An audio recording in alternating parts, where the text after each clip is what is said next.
So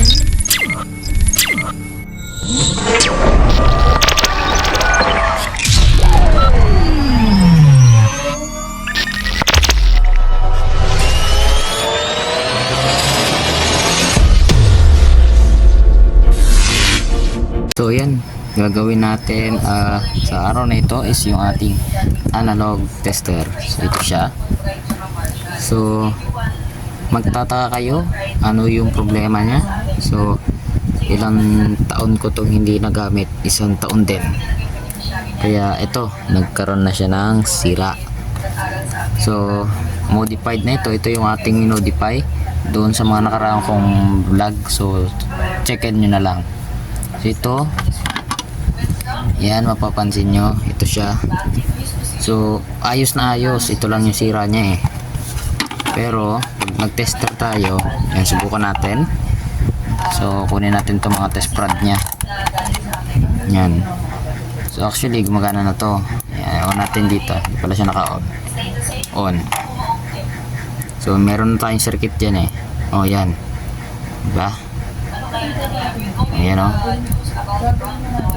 So gumagana. So ito, meron din siya smooth pointer. Ayan, so smooth pointer natin. Ayan, di ba? Smooth pointer siya. Medyo mabagal lang siya ng konti kasi so medyo nababagalan talaga ako. Medyo sobra naman siya sa bagal. So para magawa niya ito, sundan nyo lang yung tutorial po ni Lods JM Tutorial. So doon ko po sa kanya natutunan ito. So ayan, ayan na naman yung times 10. Ayan naman. Yan. So may diferensya na kasi ito eh. Yan o. Yun.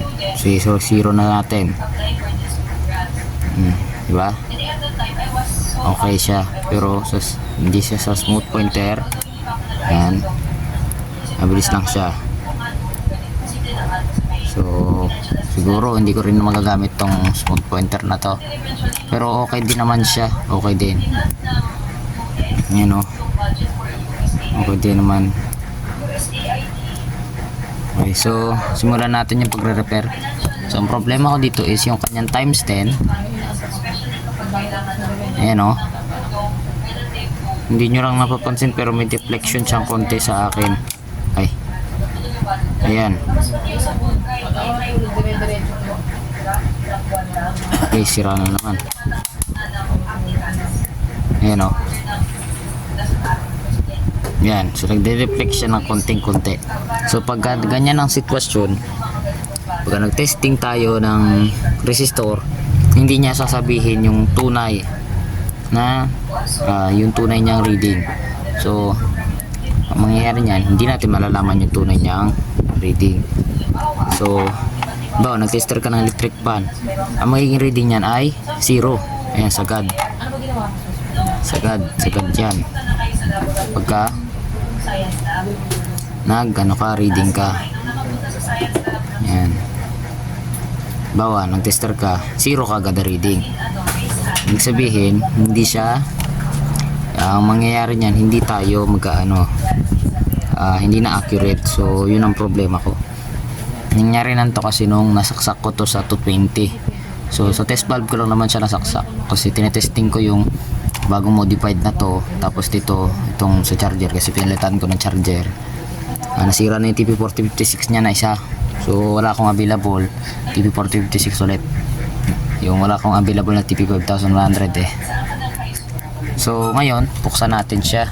Off lang muna natin yung switch. Tapos siguraduhin natin na wala na tayong wala nang tester. Ayan. So i-set lang natin to sa times 10. Ayan. So buksan lang natin kasi kailangan natin malaman kung ano yung magiging sira niya. Ayan, bumili na nga ako ng test ng yung mga resistor kit. Yan. So simula 10 ohms hanggang 1 mega ohms para meron ako pamalit. So mamaya malalaman ninyo.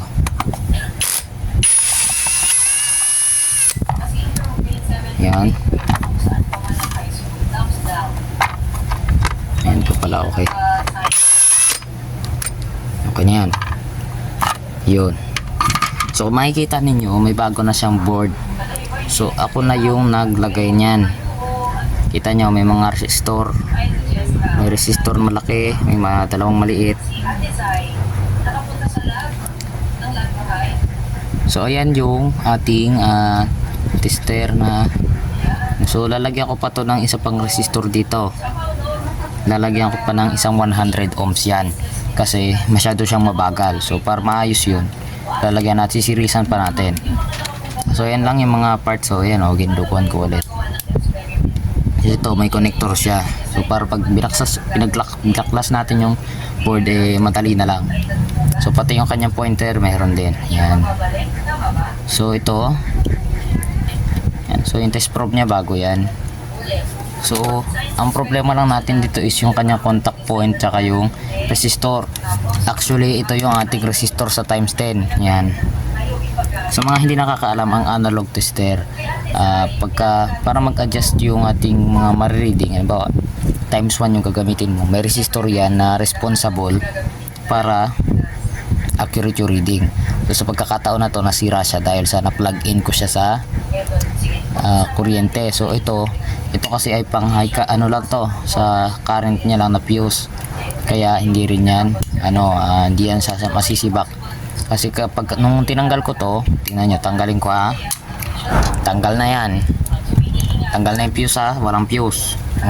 Tingnan ninyo, gagana yan, on yan gumagana, nagde-deflect kahit walang fuse. Nagde-deflect siya, ibig sabihin masyadong walang connection to doon sa resistance. Ang connection niya lang ay current. Yan, so yun lang ang problema natin. So ngayon tatanggalin natin. Tanggalin natin yung ating connector. So yun lang muna yung tatanggalin natin, yung mga connector, para mabilis tayo makakagawa. Ayos lang natin. Ito mga parts niya, ibabalang muna natin para madali.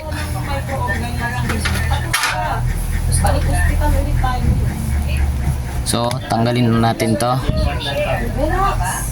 Ito lang yung tatanggalin natin. Yun, tanggal na itong pointer, kahit hindi na nga pero tatanggalin natin. Isirisan lang ito yung pointer natin. Yan, tanggal na. Ito, sira na yung board natin. Ito yung board ko, ako na gumawa niyan. Tatlong kapasitor para sa 300 microfarad. Pinagparallel ko yan sila lahat para makagawa ng 300 microfarad na kapasitor. Kasi ito pinagsiris-siris ko kasi hindi pa to dumadating nung ginawa ko to. So pinagsiris-siris ko yan para makagawa ng 69 ohms man lang, para maging smooth pa rin ito. So ngayon, dahil meron na tayong resistor, hindi na natin ito tatanggalin, mahirapan na tayo. Ang gagawin natin, dito na tayo gagawa. So yun lang. Tapos ito yung ating resistor na pinalitan. Ayan dito natin lagay. Ayan 2000. Nahulog pa.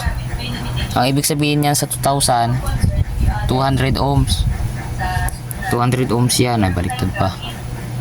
Titignan natin. Ayan 200 ohms na resistor yan. Kasi sa times 10, ang kalimitan sa resistor sa analog, ayan ay 200 ohms. Tapos sa times 1, halimbawa sa times 1, 18.5. Puntahan nyo yung mga tutorial dyan kung paano ko nalaman yung mga ganyan. So yan yung mga tutorial doon. So 18.5, tapos 200 ohms sa times 10. Dito nga tayo sa times 1. Sa times 1 natin, times 1, 18 ohms, times 10, times 200 ohms, times 100, 2k, 2 kilo ohms, 1k, 5 kilo ohms. At ito naman ay wala siyang resistor. Ito pala 31 kilo ohms, 31 to. Ito diretso lang siya, so wala siyang resistor. Okay, so ngayon testerin natin yung kinabit nating resistor dito. Testerin natin yan kung tama ba na yung nilagay ko ay 200 ohms. Kasi nakalimutan ko na yung value niyan. Kahapon ko lang nilagay yan. Yan. So tester natin. So naka ohms tayo. Naka ohms sa ohms. Buzzer tayo. Ayan, 0 0 0. Tester natin. Yan o. 237.6.5. Yan, pababa na pababa. 237.3.4. Ibig sabihin, hindi yan yung tamang value. So yung tamang value is nandito, 200 ohms. Kaya pagka nagte-tester tayo, inaccurate na siya kasi ito na yun, yung resistor niya. So yung resistor niya dito na pinalitan ko, ito kahapon ko lang nilagay ito para lang may pandedemo ako kung paano yung mga, ayun natanggal na nga, kung paano yung mga gagawin, yun. So yun, kagaya niya, natanggal siya. So yung nangyari kasi sa resistor niya is putol, so cut off siya, so wala siyang reading. So ngayon, hindi ko na ibabalik. So mamaya, huwag na muna nating iti-testing. So sige na nga. So dito, set ko ba yung sasaksak? Dito. Yan dito. Dito natin saksak. Ay. Ano ba ito yung sasaksak? Ay, dito. Dito. Yan. Dito. Tapos, itong dito. Huwag na natin ito yung saksak sa pointer nya. Kasi ito, pang smooth pointer lang naman yung connector na yan. On. Ka-on nya na. Ito. So, tanggalin lang natin ito. So, ito yan. Gumagana. Ayan o, gumagana siya. Pero, buwakan ko. Ay, ito pala. Ito, gumagana yan. Ayan o, gumagana. O, bitawan. Gumagana, nagde-deflect. Buwakan ko. Ayan o. Tumaas. Meron na siyang, meron na siyang reading. Basahin ko yung kamay ko. So dapat kahit basahin ang kamay ko, hindi magre-reading. Ikagwang yan na naman siya, nasira na naman. Ito natin. Ayan. Nagde-deflect ulit. Ayan o. Basahin ko yung kamay ko. Ayan, ang taas ng reading. Ayan o, ang taas o. 0. May 0 siya. Ibig sabihin, hindi yan yung tamang reading sa times 10. Pero pag ibalik natin tong resistor dito, subukan natin ibalik. Hindi na may balik. So yun yung nagiging problema niya nung hindi ko siya nilagyan ng resistor. Kaya nung tinester ko kasi tong resistor niya is walang reading. So kaya yun. So ganun siya. So ngayon tatanggalin natin. Una natin gawin is tatanggalin natin tong lagayan ng battery. So hawakan ko lang to kasi itong breadboard na to matagal na to. Kaya pagka hinahugot to minsan natatanggal yung parts ko. Yan. Ayan, maluwag na ako. Maluwag. Kapasitor. So ngayon ganito lang natin. Tanggalin natin. Ito, tanggalin. Matanggal. Huwag natin tanggalin yan. So dito meron siya mga clip. Yan o, clip. Yung clip. Tanggalin nyo yan. Yan, tanggalin natin to. Yun, tanggal na. Diba? So dito ayan, meron na ito yung breadboard natin. So meron ako ditong itong contact na ito na isa na na to tanggal kahapon. I-straight lang natin yan. Straight. Yun, straight na. Diba? Straight na, diba? So ikabit natin. Balik natin yan. Naka ano yan makita niya mas mababa siya, diba? So ay may pad pa. So ito ay i-bend lang natin ng konti. Ayan to, konti. Ayan, tapos balik natin. Babalik natin dito. Ayan, diba? Ganyan. Okay lang yan kahit medyo gumagalaw-galaw. Pero dapat nga hindi eh. So kasi dito eh, ito hindi siya gumagalaw. Yan, hindi yan gumagalaw. You know? Hindi yan siya gumagalaw. So paano ko ba ito ibabalik? So sa tingin ko ito ay nakadikit. So ito natanggal na yung dikit niya. So okay lang yan.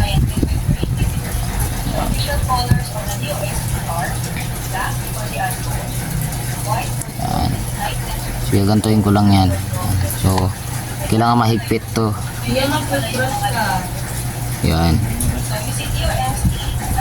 Ikot ko. Kung maapektuhan yung iba, iwasan natin yan. Kasi kung naapektuhan na yung iba, patay na. Ito muna yung unahan nating ayusin.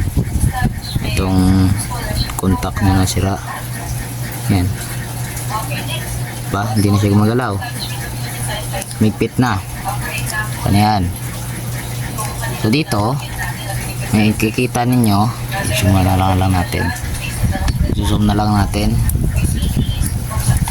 So nakikita niyo dito yung mga resistor na aking tinanggal at kinabinalik dahil nagto-troubleshoot nga ako. So ito, nag-troubleshoot ako dyan. So akala ko ito times 10. So hindi. So parehas lang yan silang reading. So 18.5. Yan nasa times 1. So yan yon. So ito yung sa times 10. Ito yung pinalitan ko ng resistor na 240 kilo ohms. Ay 240 ohms. So ito yun. Itong tin-troubleshoot ko pero naibalik ko pa naman. So okay pa yan. So ang papalit ko dito, kuha tayo ng resistor. So ipapalit ko ay 200 ohms lang. Yan, so meron tayong 200. Okay, kagwang wala tayong ay magsisiris ako ng dalawang 100 ohms. Hanapin lang natin yung ito pala may 200. Testerin natin kung may 200 nga talaga yan. Na natin kung 200 ka talaga. Ayan, 200. Ayan, hindi nyo pala nakikita. Yan ninyo, 200 yan ha. Ayan o, 200. 200 sakto. Okay. So, ito yung kukunin natin. Kuha tayo lang, isa lang. Yan. Bumili ako ng napakarami kasi madalas ako mangailangan nito. So, yan. Meron din dito silang chart. Meron silang chart. So, lalagay ko na lang sa description box yung kanyang link dito sa kung saan ko yung binili. So, magpapainit lang ako ng hinang para ma-repair natin itong ating analog tester. So, dyan lang muna kayo. Stay put muna kayo dyan. So, yan. Ito na, mainit na ating hinang. Si Task Tool. Si Task Tool. Soldering iron yung ating gamit. 100 watts. So, para po sa mga gusto bumili nito, lalagay po sa description box. At yung pati link ng ating analog tester. Kung gusto nyo rin bumili, nandyan lang po sa description box. At nasa top comment section po. Yan. So ngayon natanggal na natin. I-zoom lang natin yung ating phone. Iyon. I-zoom lang natin. Yan. Kita kita. So kung hihinang kayo, dahan-dahan lang. Yan. Yun. So wala akong gloves ngayon dahil yung gloves ko ay nasa labahan. At ipinalaba ko. I mean nilaban ko. So i-bend lang natin tong resistor dito ganyan. Yan. After natin ma-bend, siguro ganito lang natin.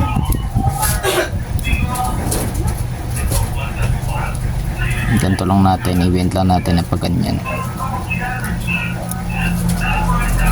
Ganyan lang natin. So lagyan natin ng soldering lead itong ating resistor. Kuha tayo ng soldering stand. Itong aking stand na DIY. So kuha tayo nito. Yan, ito. Lagyan natin. So ingat-ingat lang, hinay-hinay pagka hinang ka. Yan o. So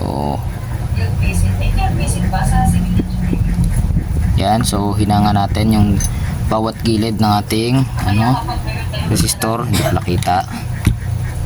Yan, kitang kita. So ingat pagka maghinang kayo. Ingatan nyo. Yan. Tapos sa kabila naman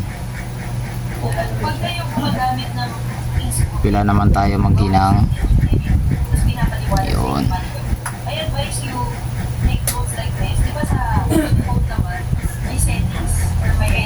Okay, mali baliktad.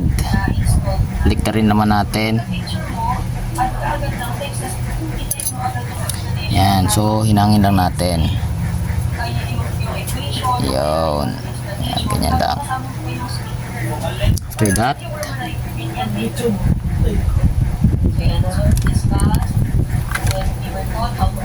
so yan, ito ikabit na natin dito. Pwede natin lagay dito. Yan, dito.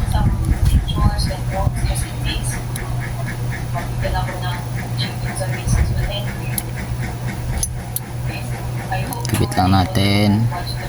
Yun, nakabit na. So nakabit siya. So puputulin natin yung isang paa. Putulin lang natin. Yun. Tapos itong isang paa naman ihinang natin. Hinang natin siya dyan. Yun, hinang na. So after that, tanggalin natin, puputulin natin yung excess. Putulin natin yan. Kita ba? Yan. Ito na yan. So naikabit na natin. Tignan natin kung yung marireading natin dyan ay 200 ohms. Tignan natin kung tunay nga ba na 200 ohms yung naikabit natin, dahil baka mamaya 220 ohms ay hindi rin pa rin accurate. Yan. Yan. Ohms tayo. Ohms. Basar tayo. Yan. Yan ha. Meron tayo ha. Stair.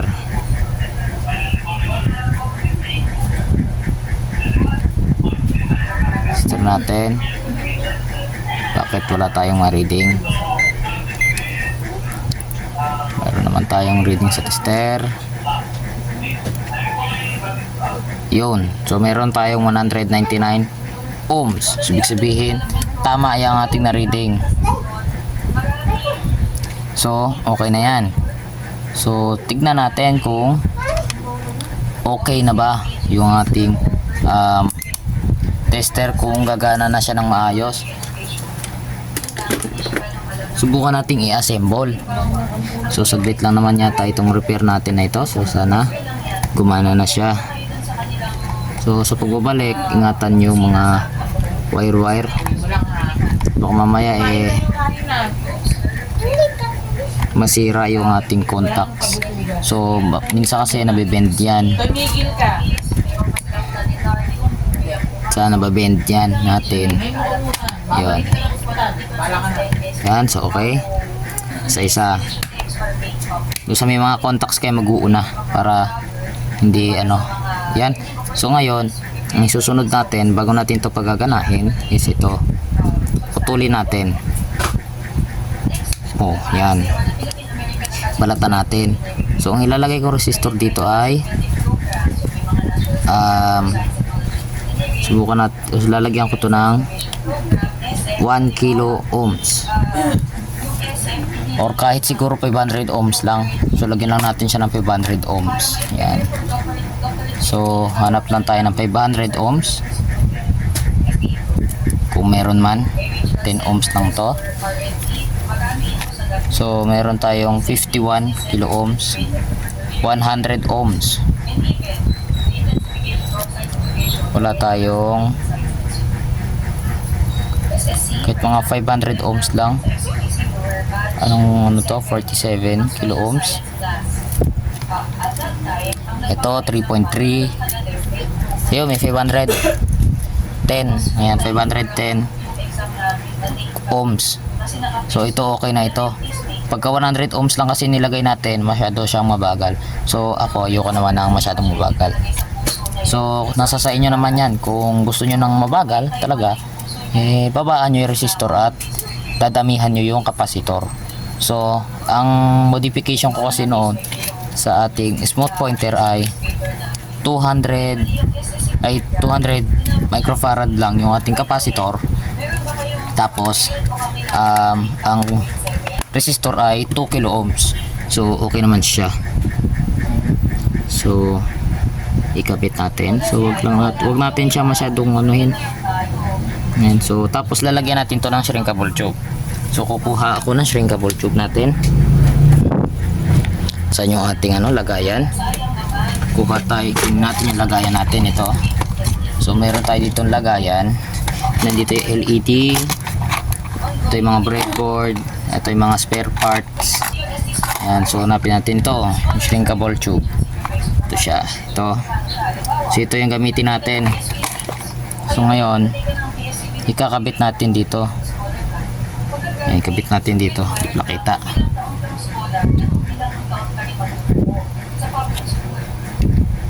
Goy.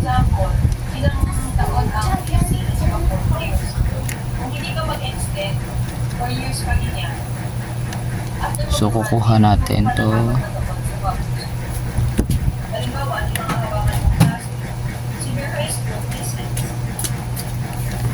Uy. So yan. To, di ba? So dito natin ibubuhol tong resistor na to.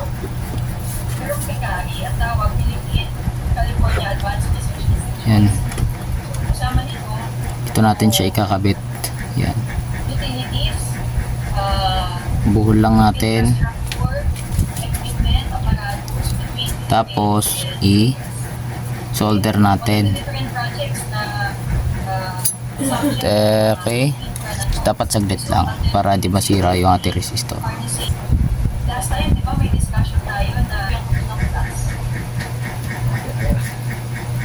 So ngayon, ang ano lang natin is lagyan natin ng battery. Lagyan natin. Tapos yung kanyang smooth pointer. Yan. Tingnan natin. So i-on ko lang. On. So yan. Walang start tayo sa buzzer. Yan, magana. Yun. Magana yung tester. 100. 1K. 100 times 10. So tignan niyo. Hindi na gumagalaw. Basahin ko yung kamay ko. Ayan o, hindi na gumagalaw. Tubig yan ha, hindi laway yan. Oh. Yung salt water yan. So times 1 gumagana. Times 10 gumagana rin. So subukan natin yung smooth pointer. Yun. So hindi siya ganun ka sobrang bagal pa rin. So papalitan ko siguro yung resistor. Palitan natin to resistor. So nagsakripisyo tayo ng isang resistor. Kailang yan. Pero mukhang okay naman eh. Stand natin dyan. Mukhang okay naman siya. Ayan o.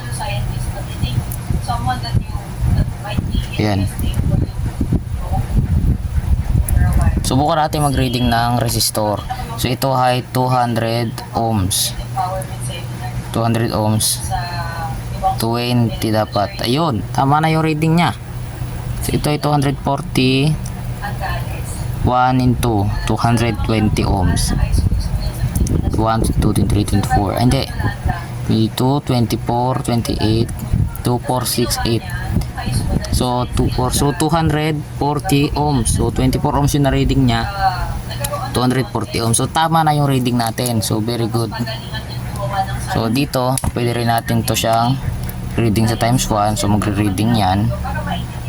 So kung hindi kayo sanay sa masyadong Yan o, nagre-reading. Ibig sabihin, tama. Yan, o. Ayan o. Hindi pa calibrated yan. So, accurate na yung ating tester. Ibig sabihin, nagawa natin. So, siguro, okay na yung pointer na yan. Ayan o. Yan, mukha naman siyang Sanwa. Ayan o. Okay na yan. So, 500 ohms. Pwede na sa akin. Pero kung hindi pa talaga sapat yung sa inyo, pwede naman baguhin. So, ako hindi na. So, lalagay ko lang dito. Lagay lang natin dito. So, isisiksik ko lang dyan. Yun. So, ito, kabit lang natin dyan. So, ikabit lang natin. Yan. So, okay na to. Pwede na natin ito siyang gagamitin. So, bago yan, ikabit natin yung zero ohm adjuster nya. Yan. So, kabit lang natin.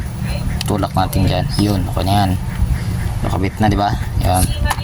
So, pero, itong test prod nya, ay ibabalik natin. Ibalik natin ng maayos. Ayan.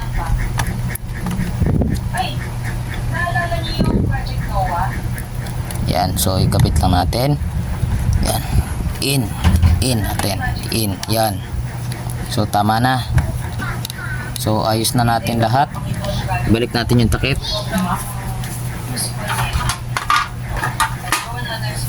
So ibalik natin itong takip niya.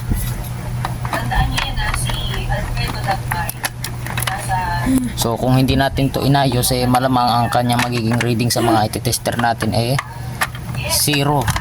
Sa times 10 lang yon. Pero pag sa times 100 or kung ano man yung times na yan, bawa times 100, tama yung magiging reading. So magtataka ka. So ikabit lang natin. Yan, okay na. So tignan natin, stand natin dito. So ngayon, tester natin.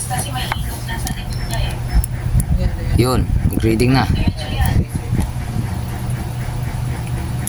Zero ohm adjuster natin. So itong zero ohm ko lang ang problema ko dito.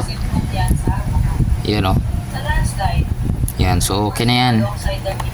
So try natin yung smooth pointer. Ayan, so okay na. So yan o, parang Sanwa na talaga siya. Saktong sakto. Ha? Yan o, parang Sanwa. So 0 na yan ha. Subukan natin ito. So ito hindi na siya gumagalaw sa kamay natin. Yan, so wala na siyang galaw. So subukan natin ito. Yan.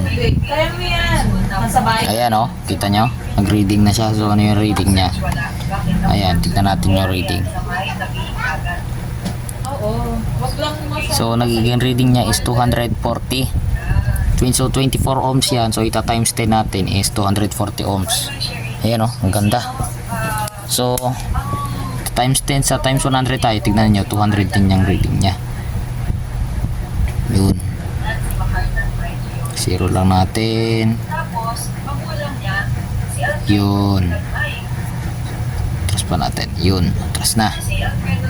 So tester pa natin. Pwede na yan. So pag i-tester natin dito, yan, di ba? Nagre-reading na.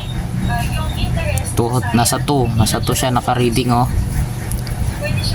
Di ba? Ayan oh, 2.5. So 250 ohms. Ibig sabihin, tama yung nagiging reading natin sa times 10. Yan, ito. Yan yung kakalibrate ko pa. Ngayon, calibrated pa oh. Yan. Ayan oh. Yan pa rin ang reading niya. 24. So tama yan. Paano naman pag wala na smooth pointer, ano may reading niya? Ayun pa rin. Ayan, di ba? Tama pa rin yung reading niya. Ayan o, i-calibrate natin. Yan o, calibrated pa rin. Tapos ang reading niya ay ayan, tama pa rin. So 240 ohms. So very good. Kuha tayo ng electric fan. Ito na, mayroon na tayong electric fan. So ito, ayan o. So yung ating union, electric fan. So iti-tester natin. So una, calibrate natin smooth pointer. Yan. Calibrated na tayo. Yan. Yung calibrated. Yan. Calibrated tayo ha. Yan o. Yan. Very good. Kunin na natin yung plug. So medyo mahaba talaga ito yung mga video ko. So pasensya na kayo. So saksak na. On natin. Smooth pointer pala. Yan. So gumagalaw yung tester natin, diba? Mapapansin nyo pag i-on natin. So ibig sabihin yung capacitor natin is may charge pang natitira. Kaya ganun siya. So on natin number 1. Number 1. Ayan. So tama na yung reading niya. So 550 ohms. So 55 yan. So 55 ohms. Ayan o, 55. So yung guhit na yan, kuha tayo ng test rod. So yan o. So ito, ayan yung 55. So ito 50. 55, 60. So ito 55. So ita times 10 mo yan, 550 ohms. Number 2. Ayan, gumagalaw siya ng konti. So nagiging ito 520, 52 ohms. 52 o 52.5 ohms. Ibig sabihin times 10 natin 225 ohms or 520 ohms yan. Yan o, nasa gitna siya ng 55 tsaka ng 50. So ibig sabihin 520. So number 3. Ayan, number 3. Umabot siya dito. T50 45. Ay, 45 nga ba? 40 lang yan. 32, 34, 36, 38, 40. 42, 44, 46, 48 yan. So ito ay 40. Ibig sabihin 400 ohms yan. So i-confirm natin kung tama ba yan. Confirm natin sa tester. Ito. Confirm natin. Pag ito ay tama, ibig sabihin tama yung nagiging reading niya. So unang-una, zero muna natin. Zero yan, ayan na may reading. So number 3, ayan o. So nabasa niya 400. So ito 381. Kasi so dahil ito ay 381, so ito kasi sa analog, napapansin ko nara-round off niya yung kanyang reading. Ang ibig sabihin, yung nagiging decimal point niya sinasakto niya na yung reading. Kaya ganon. So yan o. So off natin. I-number 1 natin. Ayun o, 520. So yung na-reading natin kanina, nasa gitna. Nandito siya sa gitna ng 550 tsaka tong 60. So yan o, nasa gitna siya tong malit ng guhit. Ibig sabihin tama yung nagiging reading. Number 2, 479. O yan, kagaya nyan. Tama siya. So tama siya, nasa malapit siya sa 500. Number 3, 384. So accurate na yung ating tester.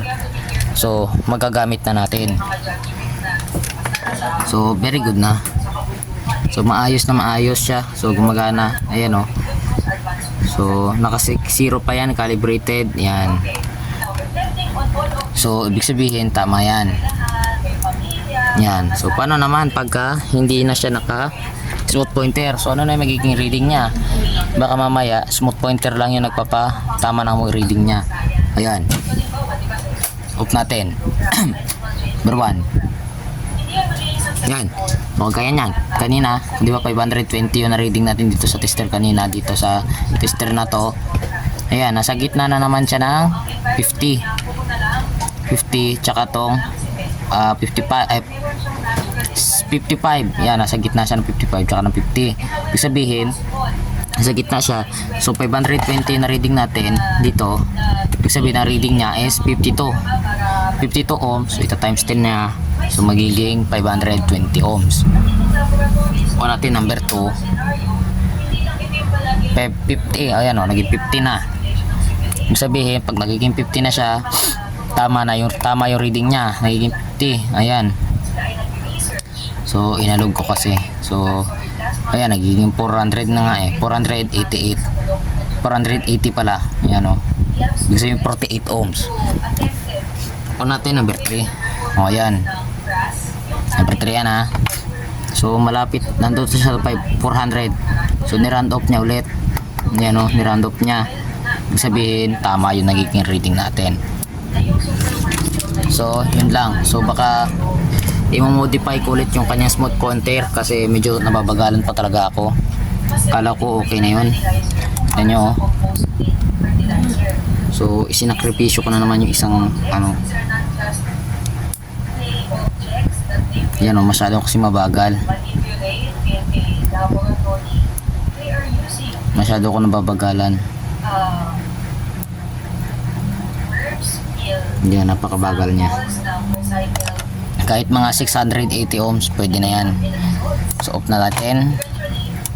So yun lang. Maraming salamat sa panonood. So sana kahit pa paano eh meron kayo natutunan sa pag-repair ng ating analog tester. Kasi ang ibig ko sabihin sa pagka-repair nito is hindi naman porket nagpalo na yung tester natin kagaya nito. Ayan, nagpapalo na siya. Eh yung ating pointer ay ibig sabihin okay na siya. Kasi malay mo pag nag-tester ka ng electric pan tapos yung mga parts, so hindi ibig sabihin nun is okay kagad siya. Merong din pagkakataon na nagiging sira niya is yung kanya mga resistor dito sa baba, yung ating ni-repair kanina. So yung mga resistor niya doon na maliliit, eh, tignan nyo yun, dalawin nyo yung mga pinagdugtungan niya. Tignan nyo kung i-tester nyo sa digital. Gusto ko mas maganda digital ang tester para pagka nag-tester kayo sakto yung makukuha nyo. So malalaman nyo kagad kung ayos yung ating ginagawa. Kung ayos ba yung mga resistor. Kagaya nyan, yung resistor niya original na cut off. So dahil ito ay na-plug in ko doon sa na-plug in ko siya doon sa ating tag dito, na-plug in ko siya sa 220. So pag na-plug in siya sa 220, may pagkakataon na pumuputok at meron ding wala. So yun. Tapos minsan mapansin nyo hindi na accurate yung magiging reading niya sa ibang modes. Sabihin natin yung kagaya sa akin times 10, hindi na siya accurate.